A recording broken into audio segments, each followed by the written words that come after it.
So welcome back to my channel. This is Dom and another update on what I've been up to.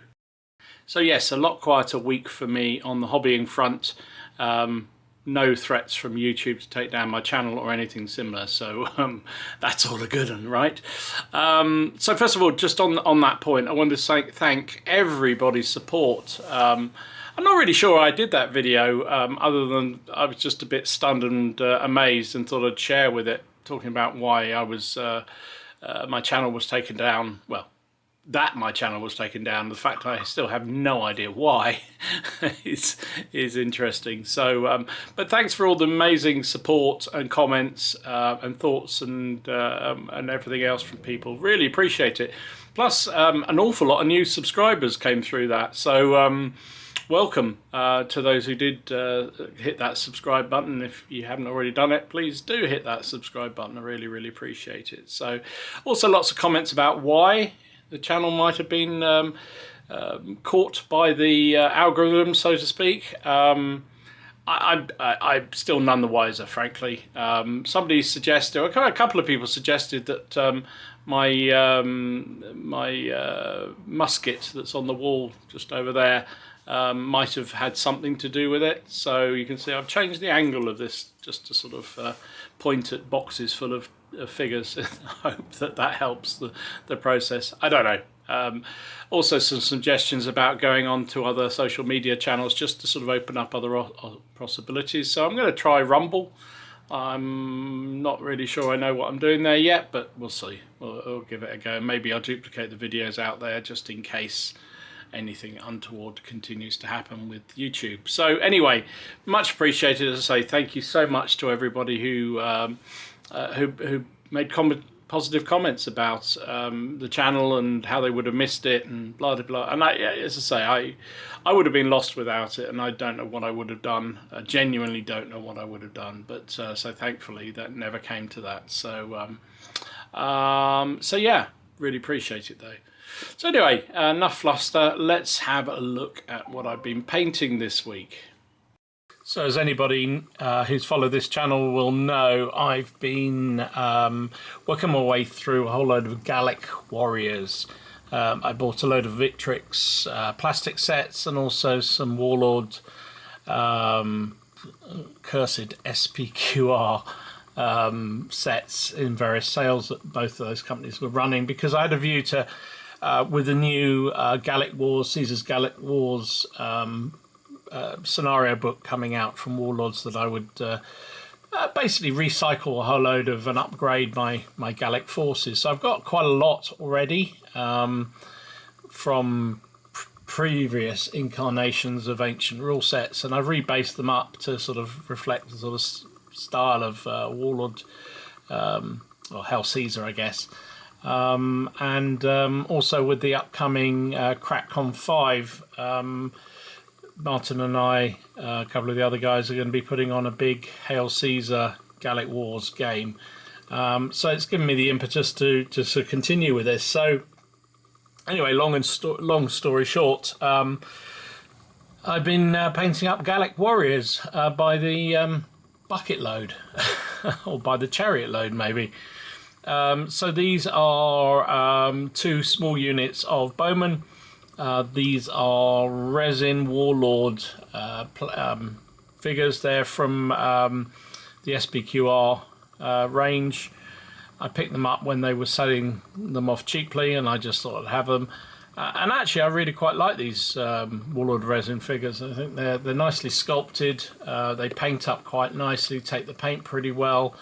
So all in all, pretty happy with how they've come out. So there you go. That's two small units, or could be combined, I guess, into multiple bigger units. There's some more coming, which I'll show, which could be made into larger or standard size bowman units, depending on how I want to play them. And here we go, as mentioned, another 4 bases worth of bowman Gallic warriors. Again, these are SPQR resin models, 28 mils from Warlord Games.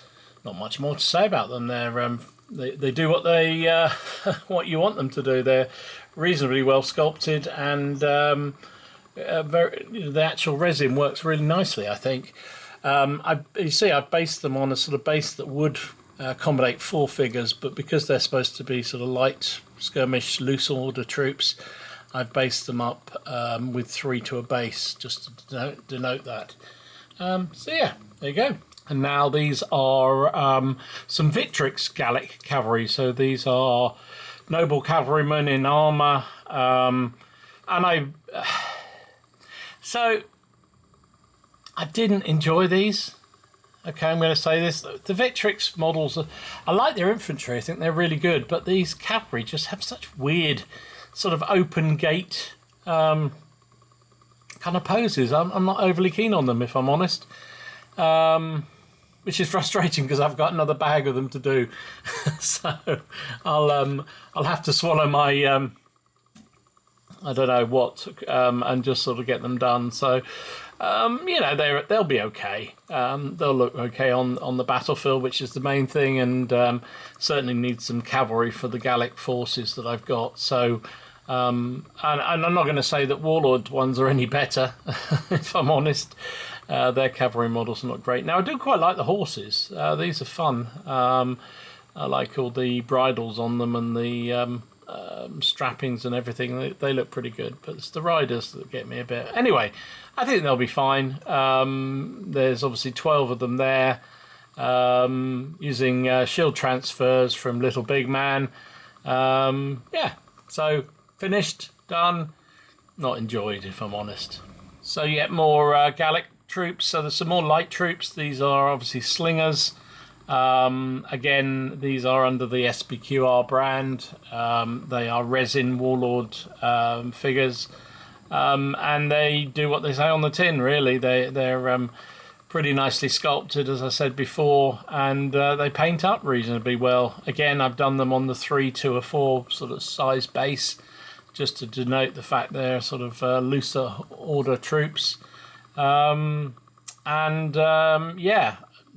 Not much more to say other than I've kept the colours fairly muted, a couple of blues there, but the rest of them are fairly muted because generally these sort of skirmish troops would have been the lower class warriors or the poor warriors, so that's why I've done it that way. Although I think, as I mentioned on one of my earlier videos, the fact all these guys have got gold bangles and torques and what have you, it kind of doesn't work with what these troops were, but yeah, maybe they've just been very fortunate in pillaging dead bodies on the battlefield. I don't know. And then yet more skirmishers. So these are javelinmen.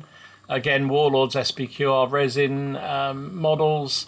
And they paint up perfectly well. My only uncertainty is with the spears or the javelins that they've got. These are the metal sort of ones they provide with the figures, and they're very thin. They look very darty almost, and then probably I should have cut some lengths off them.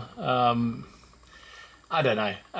These wire ones are a bit of a pain to cut, so I just in the end left them the same size, and in some ways I wish I'd just sort of swap them out for some just some normal plastic spears that I've got plenty of in the bits boxes. But anyway, I mean, maybe I'm overthinking it. They'll do fine. They're only going to be a couple of small units of javelinmen to incorporate into the host of Gallic warriors, and they'll do the job perfectly nicely. And then finally, for now, on the Gallic figures, these are a couple of command bases. So again, Warlord SBQR resin models, and they come as one pack. You get all these 4 figures in the pack. They're supposed to be named characters, named warlords, but I'll probably just use them as generic warlords. Obviously the guy on the horse, mandatory to be carrying a head, because that's what the Gallic warriors all had. I put him with the druid, and then I put the 2 other commanders just together, just to sort of denote, you know, the warlord himself and his bodyguard, so to speak. Struggled to find any shield transfers that would fit these, so I've done my tentative attempts to hand draw But actually, I'm really pleased with the figures as a whole. I think they've come out nicely. The detail on these was excellent. So I'm very pleased with how they've come out as a whole. So yeah, they will be leading my Gallic forces to glory, hopefully, in upcoming fights. So next up, not some Gallic warriors. So this is a 28mm German Second World War tank destroyer. It's a Nashorn. It's a Warlord resin model with metal parts on it. I just wanted something a bit different to be able to play Actung games with, possibly Bolt Action 2, maybe. Who knows? Bolt Action 3, sorry, maybe. Who knows when that comes along. So I picked this one up when I was, I can't remember what I was ordering, but I was ordering something from Warlords. So I picked this one up at the same time. Oh, I know, some transfers and various other things that I needed. Yeah, what to say about it? I mean, it's a simple model. It's resin, so it goes together pretty well. But, you know, as always, Warlords don't provide any instructions on how to assemble. So even though it was quite simple to put together, the binos, I'll tell you this because if you know, you'll see it, you'll have seen it. But the periscope binocular things on the front, they shouldn't be there. They should be mounted about halfway back down on the hull on a side thing. But there's no instructions, so it wasn't until I'd sort of fiddled around and worked out how it should go and then sort of just, oh, screw it, I'll put it there, because it seemed to be appropriate. I then found a picture which showed it sort of halfway down the hull on the left-hand side, but on a sort of side pontoon thing. Never mind. Yeah, so that's that. The crew all come separately, so you have to paint them up and then sort of position them in the tank, which is always a bit challenging, but they've come together well, and I'm quite happy with the end result. Did it the same way I've done most of my late war German models, how I've painted them using the sort of the makeup brush process that I did a video on. I was trying to put some sort of bushes and camouflage on the front. In fact, you can probably see a bit of it left over, but I just didn't like the effect of it, so I took it off. If anybody's got any suggestions of what to do to make it realistic, because I got some of that lichen stuff, but it just looks like lichen stuff, and I wanted something that looks more like the crew have put a whole load of bits of branches and foliage over the front to conceal their tank. But yeah, anyway, whatever. Yeah, so it's done. So next up, this is the remaining 24 Victrix French middle guard figures that I'd had primed. I mentioned this last time on the last video. I bought a bag of, I think they come as 40, I want to say 40 figures, very good value. I sort of painted up 24 as a unit, and then I painted up another 12 as skirmishers last week, and I had another 24 sitting there primed and ready to go. And they've been primed and ready to go for quite some time. So I just sort of cracked on with them, and they're so simple to do because they got great coats. I think I went with 3, maybe 4 different sort of colour variations on great coats, mainly the dark blue, but there's some browns and greys and what have you in there just to break it up. Also put all the Shakos, I've got Shako covers on, again slightly different colours. Now I don't think, well, I don't know a huge amount about the French Napoleonic Army organisation, but I'm pretty sure they didn't have 2 eagles in their each battalion, so you have to forgive that, but that's just what I had left over when I was doing the kits. So this unit has got 2 eagles for the British to steal. Yeah, it is what it is. But it's you can't do a battalion without standards and without drummers, so there you go. Finished. And then finally for now, this is a Warlords plastic, I think it's under the Bolt Action brand. It's a coastal defence bunker. And I don't know where I picked this up, but I did. It's been in the stash of opportunity for a long time. So Achtung Panzer sort of inspired me to paint it up, and it's dead simple to do, although I wish I'd done a little bit better job of maybe green stuffing down the edges of these things, but I'm just a terrible modeler, so what can I say? So very simply done. Just sprayed it with a light grey Vallejo primer, then just used a couple of AK Interactive washes over the top, and then dry brushed with a deck tan, or no, actually with a light grey all over it. The top here on the model they've got on their website, they've put earth on the top as a sort of I guess a sort of cushioning effect. So I just did my standard sort of basing method, loads of PVA glue, and then just putting Geek Gaming basing material over the top, and then a few tufts, and then when it's all varnished with a spray varnish just over the whole lot, it just helps it stick there. So as I say, I'm not sure how I'm actually going to use it, how much this will actually see the table, but you know, it's kind of fun, and it just gets it away from the stash of opportunity, which is also really important. Even managed to do the doors, silver, steel. I think they open as well. Well, they're stuck because of the varnish, but they do open if I push them, or pull them even. There you go. So yeah, quite happy. It's done. May not see the table that much, but it's out of the stash. So yeah, lots of Gallic figures. Definitely cracking on through those. I'm just making up a whole load more Victrix plastic infantry. I've got some chariots which I might attempt to make up as well. And as I think I mentioned, I've got some more of those Victrix Gallic Cavalry, which I'm not overly keen on, but I'll get them done. So yeah, that will be ongoing work in the next few weeks. Who am I kidding? Work. That'll be ongoing project, hobby. In terms of purchases, again, fairly light. I did buy, so I mentioned a couple of videos ago, I had run out of transfers for Soviet Second World War tanks, 28 mils. So I looked everywhere for nice, decent decals that I could use, and I got a bit put off by ones I'd bought previously, and they just didn't come out very well. So in the end, I went back to Warlords and bought a couple of packs of, I think one just standard Soviet stars on them, the other one with slogans. Which I do like a slogan on a tank. So I bought those, and then when I was there, I also picked up I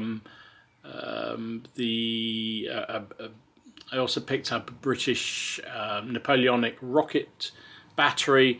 I've already got one, so I wasn't very happy about how it was painted, and I'm thinking I might just for the lulz take one with my Swedish force when I go up to Derby in June for Napoleonic Wargamer Tim's fun sort of Napoleonic weekend of games. I'm theming my army, I think, on 1813 Leipzig campaign, when Bernadotte was a little tardy with the Swedes, but the corps that the Swedes were based in had Cossacks. They had a British rocket battery. Incidentally, the only British troops that were present at Leipzig were a British rocket battery. So I just thought maybe I'll include one in my force just as a bit of a laugh. So anyway, I thought I'd get the model. And what else did I get? Oh, and the Nashorn model that you've just seen, I also bought, which again is one of those models that you can only buy direct from Warlords. I don't think they tend to do it themselves, through third parties. So that's all I purchased. Oh, apart from I pre-ordered Studio Tomahawk's rule set of V for Victory, which is the Second World War skirmish game they're bringing out. I think they're due out in June. North Star put up a post saying that they were taking pre-orders. So I thought, well, you can never have too many rule books, can you? And I do quite like the idea of sort of another skirmish Second World War game that I could play 28mm with. As I mentioned many times, I do like bolt action, and with the new bolt action 3 coming, I'm kind of interested in that. But my club mates and my guys I play with most often aren't that so bothered about bolt action. I mean, they'll play it occasionally, I think, as much as anything else to keep me happy. But it'd be nice to find another rule set that they might be interested in playing, so we can get 28mm figures out. We've got the O group stuff for 15mm, yeah, but it'd be nice to have something we can play 28mm. So maybe V for Victory will give us that interesting rule set to play. Other than that, that's been it on the purchases front. So pretty quiet for the last few weeks and months. I don't know what's going on with me. Very, very odd. In terms of games, I put it up on channel this week that I played a game of General Dame 2 with Jonathan, and we really enjoyed it. We played one of the scenarios from the back of the book, 1809, Austrians against French. I took the Austrians, and we really enjoyed it. And we both felt that the new version of General Dame adds a lot to the game. It speeds it up, even though we didn't get anywhere near to a conclusion yet again in the game. That was more because we were taking our time. Obviously, we did play another game. In fact, we played the same scenario the previous week, but we barely got into it because Jonathan was so late because of traffic. So we played it again, and so we really enjoyed it. We felt it did speed things up a lot, and I feel that after a couple of games we would be really comfortable with what we're doing. So so that's really cool. So true to form, rather than playing General Dame again this week, we're going to swap over and play Black Powder. So Gamer Graham wanted to get his 15mm Spanish Napoleonics out of the loft, dust them down and give them a bit of a kicking. And he hasn't played General Dame, wasn't bothered about it, so he fancied playing Black Powder. Jonathan and I like Black Powder. There's also a guy who came down the club who is actually, bizarrely, he's putting on a game at Partisan with some friends, but he's a reenactor. He's not a gamer. But he spent several months painting up the most enormous and very, very impressive epic Napoleonic armies. I mean, they're beautifully painted. He's done an amazing job. But his two mates who know Black Powder have dropped out. They can't make the weekend at Partisan. So he came up the club to basically ask for help, and somebody could have explained to him how to play the rules because he doesn't know them. So anyway, he's going to join the game. We're going to use the Spanish. We're going to use normal 15mm rather than his epics, I don't think. But he'll be playing, and also Andy, who's another guy from the club, will be playing. So there'll be 5 of us. So Jono and I probably will do more umpiring than actually taking place. But I've delved into one of the scenario books and converted a General de Battalion scenario from the Peninsula into Black Powder, with the Spanish defending a hill against big French attacks while the British start arriving in waves to try and support their allies. It should be fun. Hopefully it'll be fun. Hopefully the scenario will work well. So that'll be, actually I'm filming this on a Friday, so that'll be tonight. We'll be playing that. So I plan to video it, and also Graham will probably video it on his channel. So that should be fun. Other than that, that's it, I think, for gaming wise. I still haven't got the mojo to do my own solo games. I'm sitting here in front of the table, which is still laid out for a pike and shot game that I still haven't got round to playing, and I just haven't really felt like playing solo for a while, so I haven't done it. So don't put yourself under pressure is the rule. So anyway, that is it. We're heading into a long bank holiday weekend, so there's no PCP on Monday, so I may well put this out on Monday just to sort of fill the void in terms of what I've been up to. So I hope you all are doing well. I hope if you've had a good weekend, and I hope all your gaming projects are coming together well. Thanks to all the support, as always. Hugely appreciate all the comments and all the support along the way. I will see you again soon. This is Dom signing out.